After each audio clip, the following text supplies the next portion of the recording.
Hi అండి. అందరికీ నమస్కారం. ముందుగా వంశీ సార్ గారికి హృదయపూర్వకమైనటువంటి కృతజ్ఞతలు. ఈరోజు మనం తెలుసుకుందాం సమస్యలని మనం ఎలా అధిగమించొచ్చు? అసలు మనకి సమస్యలు ఎలా వస్తాయి? అంటే సమస్యలు బయటున్నయ్యా? సమస్యలు మనలోనే ఉన్నయ్యా? అనేది ఈరోజు మనం తెలుసుకుందాం మాస్టర్స్. ఆహ్, ఒక ఎనకటి అంటే తరతరాలు అని జెప్తారు గదా! తరతరాల నుంచి కూడా ఒక రైతుండేవాడు. ఆ రైతుకి 300 ఎకరాల పొలం ఉంది. ఆ పొలం వాళ్ళ కొడుకు తర్వాత మనవడు ఇలా ఇస్తూ వచ్చాడు. సరే మనవడికి చాలా ఆస్తి ఉంది. సరే ఇంక పొలం వాళ్ళేం జేస్తారు? పొలం చేసుకుంటూ రోజువారీ జీవనం కొనసాగిస్తూ ఉంటాడు. తనకి ఈ 300 ఎకరాలు చేయంగా ఏ ఫంక్షన్‌కి వెళ్ళడానికుండదు. ఏ ఎవరన్నా పిలిస్తే వెళ్ళడానికి ఖాళీ ఉండదు. ఇతనికి అనుకుంటాడు కొన్ని రోజుల తర్వాత. చేలో పని చేసేటప్పుడు ఒక థాటొస్తది. ఛీ! దీనమ్మ జీవితం. ఏంటి ఇది? ఇదేనా నా జీవితం? నా జీవితం మొత్తం ఈ పొలానికేనా అంకితం? ఇది కాదబ్బా! అసలు ఇది కాదసలు జీవితం అనని ఒక మనం ఏం చేస్తామండి పల్లెటూళ్ళల్లో విసుగొచ్చినా, కోపమొచ్చినా, ఏమన్నా ఇంట్లో ఆరోగ్యం బాలేకపోయినా ఒక మాంత్రికుడో, ఒక పూజారో, లేపోతే ఎవరన్నా గురీజీలని కలవడమో, ఇలాగే జరిగిద్ది మాక్సిమం పల్లెటూళ్ళల్లో. అతను కూడా ఒక గురువు దగ్గరికి వెళ్ళాడు. ఆ గురువు దగ్గరికి వెళ్లి, "గురువుగారండి నాకు చాలా బోరు. అంటే అసలు జీవితం మీదే విరక్తుందండి. అలా అని నాకేమీ లేదనుకుంటున్నావు. నాకన్నీ ఉన్నాయి గురువుగారు. నాకు 300 ఎకరాల పొలం ఉంది. చక్కటి భార్య ఉంది. పిల్లలున్నారు. కానీ రోజు చేసిన పనే చేస్తడం వల్ల నాకు మైండ్ ఏందో చిరాకుగా ఉందండి. ఏదన్నా అంతరం కడతారా? లేపోతే నా సమస్యకి ఏదన్నా పరిష్కారం చెప్తారా?" అనని చెప్తాడు. అడుగుతాడు. ఆ గురువుగారు కాసేపు ఆలోచించుకొని, "సరే నువ్వు పదే పదే ప్రాధేయపడుతున్నావు కాబట్టి నేను నీకు ఒక రాక్షసుడినిస్తాను. అప్పుడు నువ్వు పని చేయాల్సిన పని లేదు. ఓనర్‌లా కూర్చొని అతనికి మాత్రం రోజు పనివ్వాలి" అని జెప్తాడు. అప్పుడు ఈ రైతు ఆలోచిస్తాడు. ఇదేదో బావుంది గదా! నేను కూర్చొని చక్కగా 300 ఎకరాల పొలం అంటే ఎంత పని అసలు ఏదో ఒక పనుంటదబ్బా! చెట్లు కొట్టడమనో, ఈ గనాలు తవ్వడమనో, కలుపులు తీయడమనో, అసలు ఏదో ఒక పనుంటది గదా! అని ఈ రైతు ఆలోచించుకుంటాడు. ఈ గురువుగారు ముందే జెప్తాడు మళ్ళీ. మళ్ళీ గట్టిగా ఆలోచించుకొకసారి. ఇతనికి పని లేకపోతే మాత్రం నిన్ను పీక్కొననే తింటాడు. నాకు పని జూపిచ్చు, పని జూపిచ్చు, పని జూపిచ్చని. అని జెప్తాడు. ఒప్పందం జేసుకుంటారు. సరే గురువుగారు అనని జెప్తాడు. సరే అని ఆ రాక్షసుడిని తీసుకొని ఇంటికెళ్ళిపోతాడు. హమ్మయ్య! ఇంక ప్రశాంతంగా నిద్రపోతాడు ఒకరోజు. ఇంకేముంది నాకు పని, పని, పని అంటాడు ఆ రాక్షసుడొచ్చి. తెల్లవారింది గదా! "అరే! ఎళ్లి ఆ 300 ఎకరాలు శుభ్రంగా దున్నిరా" అంటాడు. ఈ రైతేమనుకుంటాడు, మామూలు మనుషులైతే 300 ఎకరం దున్నాలంటే మాక్సిమం వారం పట్టిద్ది. వారం ఏంది నాకు తెలిసి ఎక్కువే పట్టిద్ది. అతనేం చేస్తాడు రాక్షసుడు గదా! రాక్షసులు తినటం వేరు, రాక్షసుల పనులు వేరు, వాళ్ళ యొక్క థాట్స్ వేరు. అలా వెళ్లి ఇలా వత్తాడు సాయంత్రానికి. పని, పని అనంటాడు. ఏ బాబోయ్! సరే నీ పని అప్పుడే అయిపోయిందారా? 300 ఎకరాలు దున్నావా? దున్నలేదా? అసలెళ్లి టెస్ట్ చేసుకుందాం అని చేనుకెళ్ళిపోతాడు. ఎళ్లి చూస్తే ఏముంది మొత్తం దున్నుంటది. అరే! 300 ఎకరాల పనయిపోయింది. సరే ఇంకొక రోజు ఆ పొలాల గట్లన్నీ శుభ్రం జేయరా? ఆ చెట్లు, గొట్లు ఏమన్నా ఉంటే గూడా అయి గూడా శుభ్రంగా చేయరా అని జెప్తాడు. ఓకే. అది గూడా అలా వెళ్లి ఇలా వచ్చి మళ్ళీ పని, పని, పని, పని అనంటాడు. ఒరేయ్ బాబా! ఈయనకసలు పనేం జెప్పాలి? ఈడింత ఫాస్ట్‌గా ఎలా చేయగలుగుతున్నాడు అసలు పని? అనని జెప్పి ఒక ఎత్తాటి తాడి చెట్టుంటది. తాడి చెట్టు దగ్గరికెళ్ళి, "అరే! ఈ చెట్టెక్కి దిగురా" అని జెప్తాడు. ఇలా ఎక్కి పని, పని అంటది. చెట్టెక్కినోడికి పనేముంటది? మళ్ళీ దిగొస్తాడు. ఇక అసలు ఇంకా నైట్ అయిపోయిద్ది. ఆయన నిద్రపోతాడు. ప్రశాంతంగా రాక్షసుడు నిద్రపోతాడు. ఈయనకు నిద్ర పట్టట్లేదు. ఎందుకంటే పని లేకపోతే అసలు ఆ రాక్షసుడు ఊరుకోడని చెప్పాడు గదా! ఈ గురువుగారు. అయ్య బాబోయ్! ఇప్పుడు నేనేం జేయాలి? అని మళ్ళీ గురువుగారు నన్ను క్షమించండి. ముందు నాకు విసుగొచ్చి నేను నీ దగ్గరకొస్తే ఏదో పని జేసేవాడొచ్చాడు హమ్మయ్య! హ్యాపీగుందాం అనుకున్నా. వీడికి పని నేను చూపించలేకపోతున్నానండి. నాకు 300 ఎకరం పొలం ఉన్నా గూడా అని జెప్తాడు. నా వల్ల కావట్లేదు అసలు ఈయన్ని తీసేసుకోండి బాబోయ్! మీకొక నమస్కారం. నా పని నేనే జేసుకుంటానంటాడు. అప్పుడు ఆ గురువుగారంటాడండి, నిజంగా గురువులు ఆవేశపడకండి, తొందరపడకండి అని ఎందుకు జెప్తారో చూద్దాం ముందు. అప్పుడు ఆ గురువుగారు జెప్తాడు, "ఏమయ్యా! నీకు ఎందుకు విరక్తొచ్చిందో దెలుసా? అన్నీ ఉన్నాయి. పొలం ఉంది, బంగారం ఉంది, పిల్లలున్నారు, భార్య ఉంది, అంతా ఉంది. కానీ నీకు విసుగెందుకొచ్చింది? ఎందుకొచ్చింది అనంటే, నీ యొక్క మనసు. 365 రోజుల్లో ఏ రోజైనా పక్కవాడికి కొంచెమన్నా హెల్ప్ చేశావా? లేదు. అంటే పక్కవాడికి కొంచెం దానం చేశావా? లేదు. అంటే 360 రోజులు గూడా నాది, నా పొలం, నా పిల్లలు, నేనే ఇంకా పెంచుకోవాలి అనే థాట్‌లో వర్క్ చేశావు గాబట్టి నీకు విసుగొచ్చింది అని జెప్తాడు. చూడండి ఎప్పుడైనా సరే మనకి ఎంతుంది కాదు. ఎంతున్నా సరే మనం చేసేటటువంటి పనిలో ఇప్పుడు మనకి ఒక 50,000 ఒస్తున్నాయి. నెలకొక 5,000 పంచామనుకోండి, ఎంత పంచితే అంత పంచబడును. అంటే తిరిగి నీకు రిటర్న్ విశ్వం ద్వారా ఇవ్వబడుతుంది అని జెప్పి గురువుగారు జెప్తాడు. నువ్వు ఒక పూజ లేదు, ఒక గుడి లేదు, ఒక దానం లేదు, ఒక ధర్మం లేదు. ఇదంతా నీ మనసులో లాక్ అయిపోయింది. బ్లాకేజ్‌గా ఉండి విసుగొచ్చి అసహ్యం వచ్చింది. నేను నీకీ రాక్షసుడిని ఎందుకిచ్చానో తెలుసా? మనస్సు అనేది గూడా ఈ రాక్షసుని వంటిది. మనం ఖాళీగా కూర్చున్నామనుకోండి, రాక్షసపైనటువంటి ఆలోచనలు. మా వారు ఆడికెళ్లారు, మా పిల్లలేంది, ఇది అలా అయితేమో, ఇది ఇలా అయితే ఏమీ జరగదండి. మన వరకు మనం జేస్తే వాళ్ళ వరకు వాళ్ళు హ్యాపీగా ఫినిష్ చేస్తారు. ఇది మాత్రం 100% వాస్తవం. నిజంగా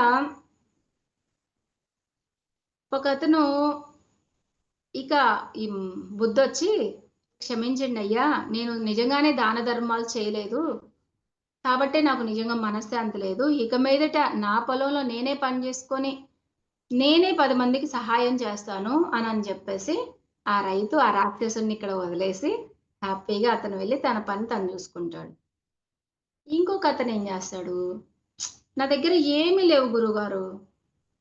అదే గురువు దగ్గరికి వెళ్లి, "నా దగ్గర ఏమీ లేవు గురువుగారు. కానీ నాకు సేవ చేయాలనుంది మరి. దీనికెలా గురువుగారు? కానీ నాకెంతో సేవ చేయాలనుంది. ఒక 10 మందికి సేవ చేయాలనుంది" అని జెప్తాడు. ఆ గురువుగారు ఏం జేస్తాడు, "ఏమయ్యా!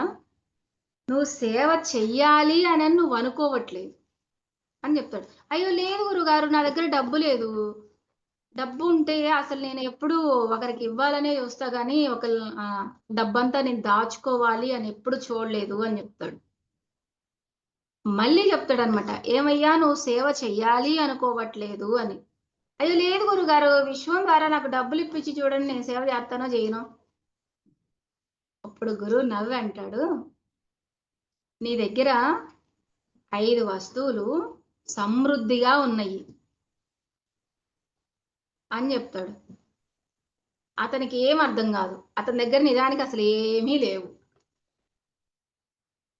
ఎనక ముందు జూసుకొని, "గురుగారు నా దగ్గర ఏమి లేవు. నేను ఒట్టి మనిషినే. నాకు భార్య బిడ్డలు గూడా లేరు. ఏమన్నా ఆస్తుపాస్తులు గూడా అసలు లేవు" అని జెప్తాడు. మళ్ళీ గురువుగారు నిదానంగా జెప్పి, "ఏమయ్యా! నీ దగ్గర 5 వస్తువులున్నయి నీ దగ్గర పంచటానికి" అని జెప్తాడు. "గురువుగారు నాకర్థం గాలేదు. ప్లీజ్ హెల్ప్ అయ్యా. ఏంటియో చెప్తే ఆ విధంగా నేను హెల్ప్ చేసుకుంటాను. హెల్ప్ చేస్తాను" అని జెప్తాడు. డబ్బొక్కటే కాదండి. మనం హెల్ప్ చేయడానికి డబ్బే ఇవ్వాలి. నా దగ్గర డబ్బు లేదు. అయ్యో! డబ్బుంటే ఇచ్చేదాన్ని అని జెప్తారు. చాలా మంది ఇదే అంటారు. మాక్సిమం ఒకప్పుడు నేను గూడా అంతే. దాన ధర్మాలు అనంటే ఏ ఏం నీకసలకి నువ్వు పని జేసుకోవడం నీకు రాదా? అనని ఈవెన్ నేను గూడా అన్నదాన్ని. అప్పుడు ఆ గురువుగారంటారు, "నీకు చక్కటి చెవులనిచ్చాడు దేవుడు. ఎందుకు అంటే భగవన్నామ ఆ గీతాల్ని వినడం కోసం ఇచ్చాడు. అంటే మంచి మాటల్ని వినడం కోసం ఇచ్చాడు. నీకు చక్కటి కళ్ళిచ్చాడు. అంటే నువ్వు ఈ యొక్క ప్రకృతిని ఎంతో బాగా చూసి, ఆ చూసిన దాన్ని చెప్పటానికి నీకు మంచి నోరిచ్చాడు దేవుడు." అవును గదయ్యా! నోరిచ్చాడు. ఎందుకు అంటే దీని ద్వారా విన్నావు, దీని ద్వారా చూసావు, దీని ద్వారా నీకు తోచినంత వరకి మంచి చెప్పడానికి నీకు దేవుడు నోరిచ్చాడు. ఇక నాలుగవది నీకు 2 చేతులిచ్చాడు, 2 కాళ్ళిచ్చాడు. ఎందుకయ్యా అంటే నువ్వు నడిచి నలుగురికి హెల్ప్ చేయడానికి దేవుడు నీకు చేతులిచ్చాడు. చిన్న బజార్‌న వెళ్ళేవాడికి కూడా నువ్వు హెల్ప్ చేయొచ్చు. ఇక అంతకు మించినటువంటి ఆస్తి నీకు చక్కని శరీరాన్నిచ్చాడు. అంటే నీవు ఇంత చక్కగా, ఇంత చక్కటి రూపం అంటే 5 వస్తువులు భద్రంగా నీ దగ్గరున్నయి. నువ్వు రోజు వీటి ద్వారా పంచి చూడు నీకెంతొస్తదో అనంటాడు. అప్పుడితనంటాడు, "నిజమే గురువుగారు. లేని దాని కోసం నేను తాపత్రయం పడుతున్నాను. నా దగ్గర డబ్బు లేదు, డబ్బు లేదు. పంచడానికి నా దగ్గర డబ్బు లేదే అనుకున్నాను. ఈ ఉన్న శరీరం, ఈ బాడీతో, ఈ చేతులతో, ఈ కళ్ళు, చెవులతో కూడా మనం సేవ చెయ్యొచ్చు అని నిజంగా నీ దగ్గరకొచ్చిన తర్వాత నా దగ్గర 5 బలమైనటువంటి వస్తువులు ఉన్నయి. నేను సేవ చెయ్యగలను" అనని హ్యాపీగా, సంతోషంగా వెళ్ళిపోతాడండి. నిజంగా సేవ చెయ్యటము అనంటే మనకదొక గొప్ప వరమండి నిజంగా. సేవ చేసినప్పుడు మనకి ఇక్కడ ఒక హార్ట్‌ఫుల్‌నెస్ అంటారు గదా! అంటే ఒక హ్యాపీనెస్. అదెవరు ఇచ్చేది గాదు. మనం సేవ చేసినప్పుడు మన లోపల ఉద్భవించేదనమాట అది. ఒకసారి మాస్టర్సు నాకు, నాకు కొన్ని చెప్పారండి. అది మీకు చెప్తా. ఇది మాత్రం డ్రీమ్‌లో చెప్తాను. ఒకావిడ పెద్ద బొట్టు పెట్టుకొనుంది. ఒక పచ్చటి గ్రీన్ శారీ కట్టుకుంది. నాకు చెయ్యి ఇలా పట్టుకొని తన వెంట తీసుకొని వెళ్లి ఒక మండపంలో అంటే గుడిలో మండపాలుంటాయి గదా! కళ్యాణం చేయించే మండపాలు. దాంట్లో కూర్చున్నాం. కూర్చొనుంటే ఒకావిడ ఇద్దరు మగపిల్లల్ని తీసుకొని ఒక పెద్ద బాబు, ఒక చిన్న బాబు తీసుకొని గుడి లోపలికంటే ఆ గోడ దాటి లోపలికొచ్చింది.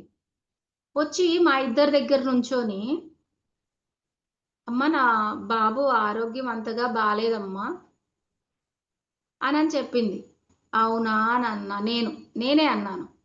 ఈ పెద్దావిడ ఏం జేస్తుంది, సైలెంట్‌గా కూర్చొని అన్నింటిని వింటంది గానీ ఆవిడ ఏమీ చెప్పలేదు. ఇక ఆవిడ మాకు జస్ట్ అలా చెప్పింది వెళ్ళిపోయింది. వెళ్ళిపోయిన తర్వాత ఆ గోడ దాటిందండి. చూడండి గోడ దాటినా గూడా మనం చూడగలం అనేది డ్రీమ్‌లోనే తెలుసుకున్నాం. బాబోయ్! ఎంతుంటదో సినిమా. ఆ గోడ దాటిన తర్వాత బాబూ అనని గట్టిగా ఏడుస్తుంది. ఇక గట్టిగా ఏడవంతో నా ముందు కూర్చున్న ఆవిడ ఏం చెప్తుంది నాకు, వాళ్ళ బాబు చనిపోయాడు అనని జెప్పింది. ఏంటి ఈవిడ అక్కడ గట్టిగా ఏడుపు ఇనపడింది. నేనేమో మండపంలో కూర్చున్నాం. వాళ్ళ బాబు చనిపోయాడు అని చెప్పింది నాకు. తర్వాత వాళ్ళ అమ్మ ఏం చేస్తుంది, ఆ పిల్లగాడిని ఇలా తీసుకొని అక్కడ గుడి బయట వినాయకుడున్నాడు. తీసుకొని వెళ్లి ఆ వినాయకుడు ముందు పండుకోబెట్టిందండి. నిజంగా ఈ సీన్ అయితే నేను సినిమాలోనే చూసాను. మళ్ళీ నా డ్రీమ్‌లో నేనే చూసుకున్నాను. ఇలా పట్టుకొనెళ్లి వినాయకుడి ముందు పండుకోబెట్టింది. వినాయకుడి స్తోత్రం ఒకటి చదువుతదండి. ఆ స్తోత్రం చదవగానే మళ్ళీ ఆ పిల్లగాడు లెగిసి యథావిధిగా నవ్వులు వినపడుతున్నాయి. వినపడుతున్నాయండి. ఫస్ట్ ఏమో ఏడుపు వినపడింది. తర్వాత నవ్వులు వినపడుతున్నాయి. తర్వాత నా ముందు కూర్చున్న ఆవిడ నాకు చెప్తుంది, "చూడు మళ్ళీ బాబు బతికినట్టున్నాడు" అనన్నది. నాకప్పుడు అర్థం కాల. ఆ డ్రీమ్‌లో మాస్టర్‌ని క్వెషన్‌లెయ్యాలి అని అంటారు గదా! అప్పుడు అవేర్‌నెస్ ఒచ్చింది. అప్పుడు అడిగా నేను, "ఇదేంటి ఇదెలా సాధ్యం" అనని. అప్పుడు ఆవిడ చెప్తుంది ఏనండండి. ఆవిడ ఎవరో కాదు అమ్మవారొచ్చి కూర్చుంది. ఆవిడ చెప్తుంది, "గత జన్మలో గాని, మనం ఈ జన్మలో గాని సంకటహర చతుర్థి వ్రతం చేసినటువంటి వాళ్ళు అది ఏ జన్మకైనా ఫార్వర్డ్ అవుతది. షిఫ్ట్ అవుతది." ఆవిడ ఆ జన్మలో సంకటహర చతుర్థి పూజ చేసింది. ఈ జన్మలో తన బాబుకు బాలేదు. తీసుకెళ్ళి అదే గణపతి ముందు పండుకోబెట్టినప్పుడు, ఆ గణేషుడిని నువ్వేనయ్యా దిక్కు అని పూర్తిగా నమ్మినప్పుడు, ఆ బాబు బతికాడు అని చెప్పిందండి. నిజంగా ఎక్సలెంట్. మాస్టర్‌కి థాంక్స్ చెప్పుకున్నా నేనైతే. అమ్మ థాంక్ యూ సో మచ్. నాకొక చక్కటి మెసేజ్ ఇచ్చింది. ఎందుకు అంటే, నేనెప్పుడూ గణపతిని అసలు పూజించను గూడా పూజించనండి. నిజం జెప్తున్నా. నిజమే జెప్పాలి గాబట్టి. ఆ!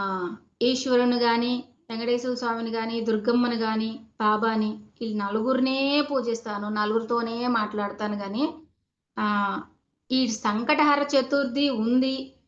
అది దాన్నొక వ్రతంగా చేస్తే అది ఈ జన్మకి త్వరగా రిజల్ట్ చూపిస్తాయి. ఈ జన్మలో చేసింది నెక్స్ట్ జన్మకు కూడా ఫార్వర్డ్ అవుతది అనని ఆ అమ్మ చెప్పిన అద్భుతమైన మెసేజ్ చూసి ధన్యవాదాలు చెప్పుకున్నా. నిజంగా మాస్టర్స్ ఎప్పుడు కూడా మనకి మన సమస్య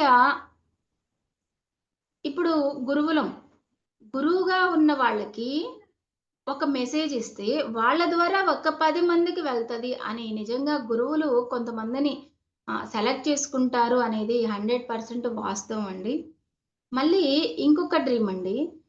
మనం సమస్యల నుండి ఎలా అధిగమించొచ్చు? అంటే ఈజీగా ఎలా దాటొచ్చు? ఇప్పుడు పెద్దవాళ్ళంటారు. ఆహ్, సంసారం ఈదటం అంటే సముద్రం ఈదినం స సముద్రమైనా ఈదొచ్చు గానీ, సంసారాన్ని ఈదటం చాలా కష్టమండి అనంటారు. ఇది 100% వాస్తవమేనండి. ఎందుకంటే అప్పుడప్పుడు మగవాళ్ళు కానీ, ఆడవాళ్ళు కానీ, పెద్దవాళ్ళు గానీ, ముసలివాళ్ళు గానీ ఎవరైనా సరే ఏదో ఒక టైంలో అసహించుకోవడము, ఛీ! దీనమ్మ జీవితం అనుకోవడము, ఇవన్నీ జరుగుతాయండి. ఎందుకు అంటే వాళ్ళకి ఈ ధ్యానం అనేది తెలీదు కాబట్టి. నిజంగా ఎనకటి వాళ్ళకి కాదు ఋషులు, మునులు, యోగులు, తపస్సులు వీళ్ళు జేసుకుంటారనుకున్నాం మొన్న. ఆ! నాకు తెలిసింది నాకు కూడా. ఈ విధమైనటువంటి ఈజీ వే అంటే ఈ ధ్యానం చేస్తే మనం కూడా ఎలాంటి సమస్యనైనా ఈజీగా దాటొచ్చు అని గురువులు ఇచ్చేటటువంటి మెసేజ్ ఉంది చూసారు. ఎక్సలెంట్. ఆ రోజు డ్రీమ్ ఇచ్చారండి మాస్టర్సు. మన సమస్య అది ఏదైనా కావచ్చు మాస్టర్స్. సమస్యని ఒక బాల్ రూపంగా నిజంగా ఇలా బాల్‌లాగా ఊహించుకొని ఒక సముద్రం దగ్గరికి వెళ్ళాలి. సముద్రం గాని, ఒక చెరువు గాని, ఒక కాలవ గాని ఎక్కడికైనా వెళ్ళి, ఇలా నాకు పలానా సమస్య ఉంది. అది నా చేతిలోనే ఉంది. మాస్టర్స్ ఇది ఇది సమస్యల మూట. ఈ మూటని నేను సముద్రంలోకి విసిరేస్తున్నానని ఈ చేత్తో ఎడమ చేత్తో మనం పట్టుకొని, ఆ బాల్‌ని ఆ సముద్రంలోకి కానీ, ఆ చెరువులోకి కానీ, ఆ కాలువలోకి కానీ విసిరేసినప్పుడు అంటే సమస్యలు అనేటటువంటి మూటని మనం సముద్రంలో వేసినప్పుడు, ఆ యొక్క గంగాదేవి గూడా మనకి హెల్ప్ చేస్తదంటండి. మనం నిజంగా మూట కట్టాల్సిన అవసరం లేదు. మన యొక్క భావన, మన యొక్క థాట్ పవర్ అంటారు గదా! నిజంగా. ఆ థాట్ పవర్‌ని ఉపయోగించుకొని మనం మన యొక్క సమస్యలనే మూటని ఆ సముద్రంలో గానీ, కాలువలో గానీ, ఈవెన్ బావిలో కానీ వేసినప్పుడు, ఆ సమస్య యొక్క ఉద్రిక్తత అంటే ఆహ్, ఎక్కువ టెన్షన్ లేకుండా కూడా తీసివేస్తారు అని మాస్టర్సే చెప్పారండి. ఇది కూడా డ్రీమ్‌లోనే చెప్పడం జరిగింది.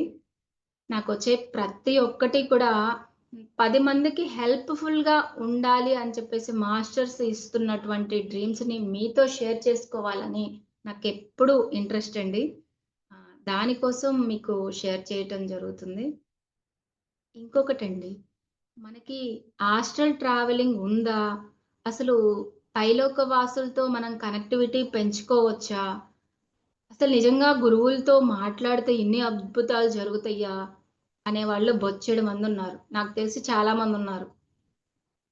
మాకు కనీసం ధ్యానంలో కూర్చుంటే ఆహ్, సరిగ్గా ఒక 10 నిమిషాలు గూడా కూర్చోలేకపోతున్నాం మేడం అని చెప్పేవాళ్ళు చాలా మంది కాల్ జేస్తూ ఉంటారు. ఎందుకు కూర్చోలేరండి? ఎందుకు అంటే మన మనసు ఒక అలజడి. అంటే ఇప్పుడు యూత్‌ని కదిలించండి ఏమంటారు? Fast life madam. Fast life. ఎక్కడుందండి ఈ ఫాస్ట్ లైఫు?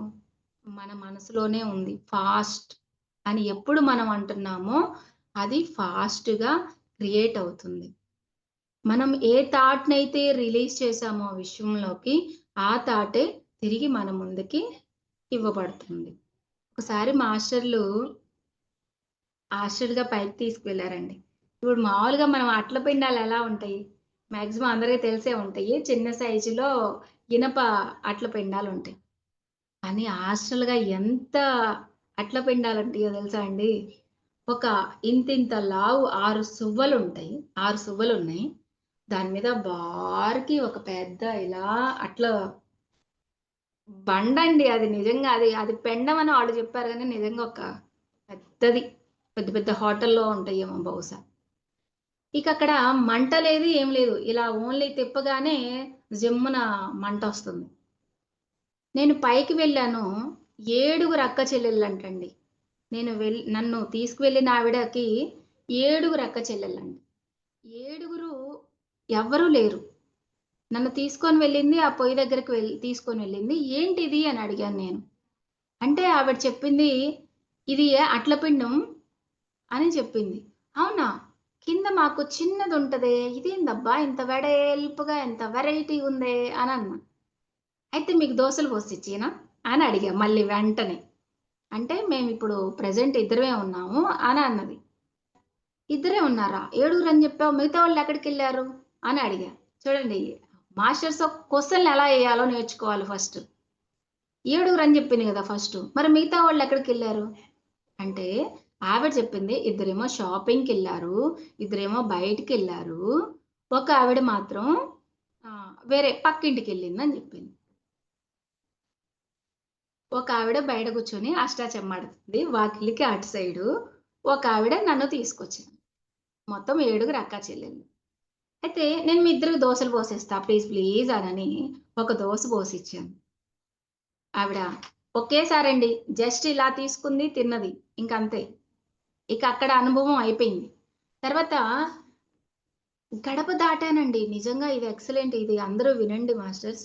గడప అలా దాటానండి.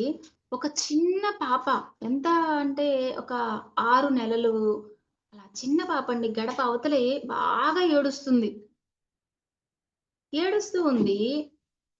ఇద్దరు షాపింగ్ నుంచొచ్చారు. ఆ సంచులు అక్కడ పెట్టేశారు. బయట కూర్చొని ఆహ్, అదేనండి అష్టాచెమ్మా. చింతపిక్కలతో ఆడతారు గదా! అష్టాచెమ్మా ఆడుతున్నారండి. నలుగురు వ్యక్తులు.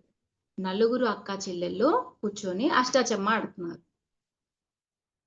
నేను వాళ్ళని ఏం చూడలేదండి. కింద పక్కన ఒక పాప విపరీతంగా ఏడుస్తుంది. 6 నెలలే. నేను ఆ గడప దాటి ఆ పాపని తీసుకొని ఆ గడప దగ్గరే కూర్చున్నానండి. అక్కడే కూర్చొని పాలిస్తున్నానండి. నిజానికి నాకు పాలిస్తుంటే ఒకావిడ చూడండి ఆ జోజం ఆడే వాళ్ళందరూ కూడా మాస్టర్సు. టెస్ట్ పెడతారు మనకి. ఆడతా ఇలా తొంగి చూస్తుంది నాకల్లి. నేను అప్పుడు కళ్ళెగరేసానండి. ఏంటి అనని. అన్నప్పుడు, "అవును. నువ్వు పిల్లగాడి ఏడుపైతే మానిపిచ్చావు. నిజంగా నీకు పాలొస్తున్నయ్యా? ఎలాగా?" అనని ఆవిడ నేనిలా అన్నప్పుడు ఆవిడ కళ్ళ ద్వారా చెప్పిందండి. మాట్లాడరండి మాస్టర్సు. నిజంగా కళ్ళ ద్వారే సమాధానాలొస్తాయి. ఆవిడిలా అడగంగానే నేను నిజంగా మాస్టర్స్ ఇలా తీసి చూసానండి. ఒక్క చుక్క పాలు ఇలా వస్తున్నాయండి. నిజానికి నేనే ఆశ్చర్యపోయాను. అంటే నేను చెప్తున్నానప్పుడు.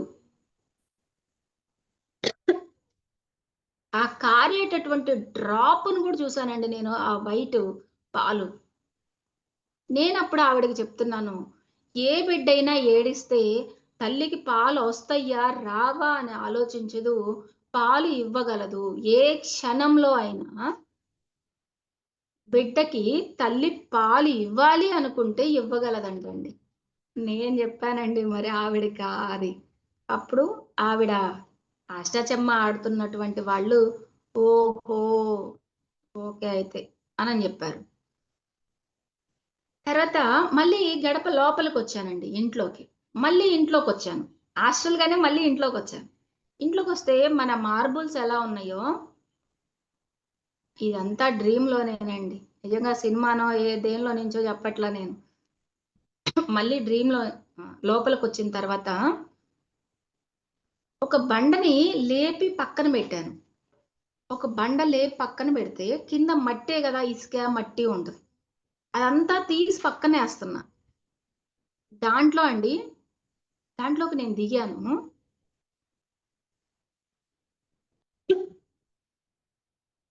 దాంట్లో నుంచి కలర్స్ మ్యాట్‌లండి. ప్లాస్టిక్ మ్యాట్‌లు నిజంగా నేను బహుశా ఈ భూమి మీద అలాంటి మ్యాట్‌లు చూడలేదనుకుంటా నేనైతే. ఇంత లావు మ్యాట్‌లండి. కలర్‌ఫుల్‌గా అసలు రెయిన్‌బో కలర్స్ ఏసి ఎంత బాగున్నాయో. మళ్ళీ అక్కడ చూయించారు నాకు. కాళ్ళ మ్యాట్‌లంట అవి. కాళ్ళ మ్యాట్‌లు. ఒకటి తీసించాను. మీకు లేవుగా మీరు యూజ్ చేసుకోండి అని ఒక మ్యాట్ తీసించాను. రెండో మ్యాట్ తీసిచ్చాను. మూడో మ్యాట్ తీసిచ్చాను. తర్వాత నాకు ఆ ఇన్నర్ మైండ్ చెప్తుంది. కింద నిధి ఉంది, నిధి ఉంది, నిధి ఉంది అని. అప్పుడు నేను దోసపెట్టిచ్చిన ఆవిడ ఆ మ్యాటులు తీసుకొని, సరే యూజ్ చేసుకుంటాంలే అని పక్కన పెట్టేసింది. తర్వాత నిధి ఉంది అని చెప్పినప్పుడు, ఓకే అన్నది. నేను చెప్పాను, మీకు ఎప్పుడు ఏ అవసరం వచ్చినా సరే, మనకి భూదేవి తల్లిని అన్నీ ఇస్తది. భూదేవి తల్లి మనకి అన్నీ ఇస్తది. ఏ వస్తువైనా సరే భూమిలో నుంచి రావాల్సిందే. కాబట్టి ఇక్కడ నిధి ఉంది. ఏ మంత్రాలు, తంత్రాలు, ఈ భూత వైద్యులు ఇవేమీ అవసరం లేదు. ఎందుకంటే యూనివర్సు మీకిచ్చింది. ఇది మా ఇంట్లో ఉంది. నేను భూతాలు గాని, ఈ తంత్రాలు, మంత్రాలు తెచ్చుకుంటారేమో అని నా మైండ్ థాట్ ఏమో బహుశా. ఆళ్ళైతే ఏమీ మాట్లాడట్లా అని చెప్పాను. ఆవిడ సరేనండి. సరే అని గూడా మాట చెప్పట్లేదండి వాళ్ళు. ఇలా అంటారు. ఓకే. అర్థమైపోయిద్ది మనకు సరే అని. ఇంక నేను అక్కడ పెట్టేసి మళ్ళీ పైకొచ్చానండి. మళ్ళీ ఎందుకో అదే గడప మళ్ళీ దాటాను. దాటి మళ్ళీ లోపలికొచ్చేసాను. ఎందుకు దాటానో తెలీదు, ఎందుకొచ్చానో తెలీదు. బట్ అలా వచ్చింది. లోపలికొచ్చిన తర్వాత యథావిధిగా బండలు ఇదివరకి ఫస్టు ఎలా ఉందో అలా బండలు వేసి మళ్ళీ ఉన్నాయి. అప్పుడు నేనడిగా, "ఇక్కడ నిధి ఉందని జెప్పాను గదా! దీన్ని మీరు యూజ్ చేసుకోవచ్చు" అనని జెప్పాను గదా! ఏంటి మళ్ళీ క్లోజ్ చేశారు అని మళ్ళీ అడిగాను. అప్పుడు ఆవిడ అంటుందండి, "మీరు చెప్పారు గదా! ఎప్పుడు కావాలన్నా గాని తీసుకోవచ్చు అనని. అందుకని మాకు అవసరం వచ్చినప్పుడు తీసుకుంటాంలెండి. థాంక్ యూ" అన్నది. థాంక్స్ అమ్మా! అయితే నీకు అవసరం వచ్చినప్పుడు యూజ్ చేసుకో అనని జెప్పేసి నేను వచ్చేసాను. ఈ డ్రీమ్ మాస్టర్స్ నాకెందుకిచ్చారు అండి? నిజంగా ఒక బిడ్డ ఏడుస్తుంటే, దీనిలో పరివర్తన వచ్చిందా లేదా? అసలు ఒక బిడ్డ ఏడుస్తుంటే, తల్లి పాలు ఏ క్షణానైనా ఇవ్వగలదంటండి. నిజంగా ఇది మనం గూడా నేర్చుకోవాల్సినటువంటి విషయం. ఏ క్షణానైనా ఇవ్వగలదు. బట్ ఇంకొకటి మాస్టర్‌లు అంత పెద్ద అట్ల పిండం చూయించి, ఈవిడ సేవా గుణం ఉందా? లేదా? ఈవిడ దోసలేసి పెట్టిద్దా? లేదా? అన్నయి చెప్పేసి అక్కడ గూడా నాకు టెస్టే పెట్టారు. టెస్ట్‌లో పాస్ అయిపోయాను. ఇంకొకటి నాకు కింద బండలు లేపి, ఆ లోపల మ్యాటులు తీసి, ఆ లోపల నిధి ఉంది అని చెప్పాను చూసారా? ఇది కూడా దీన్ని టెస్ట్‌గా తీసుకోవాలో మరి ఒక నిధి ఉంది అని గ్రహించే శక్తి నాకుంది అని మాస్టర్స్ ఇది కూడా నాకు టెస్టే పెట్టారని నేనైతే భావించాను. మాస్టర్స్‌కి థాంక్ యూ సో మచ్. నాకు అక్కడ నిధి ఉంది గానీ, తీసుకోవాలి అని కానీ, ఇలా నాకివ్వండి అని కానీ నేను మాస్టర్స్‌ని అడగలేదు గానీ, ఏదైనా సరే మాస్టర్స్ డ్రీమ్‌లో అయినా, మనం రియల్‌గా అయినా చేసే పని మీద కాన్సంట్రేషన్ పెట్టి చెయ్యాలి. అది ఏ పనన్నా గాని అబ్బా! మనసు పెట్టి చేస్తే ఏదైనా పాసిబుల్ అవుతది. లేదు మనకేదైనా సమస్య వచ్చింది అనంటే, స్నానం చేయండి ఫస్ట్. స్నానం చేస్తే గూడా సమస్య సద్దుమణిగిద్దండి. నిజంగా ఇది గమనించండి. మనకంత శక్తి ఉందా? ఇదంతా నిజమేనా? అని అనుకోకుండా ఏదైనా సమస్య వచ్చినప్పుడు స్నానం చేసి చూడండి. నీళ్ళల్లో కొంచెం ఉప్పేసుకొని వీలైతే కొంచెం ఎప్సమ్ సాల్ట్ అంటే సముద్రపు స్నానంతో సమానం. అది వేసుకొని స్నానం చేసి చూడండి.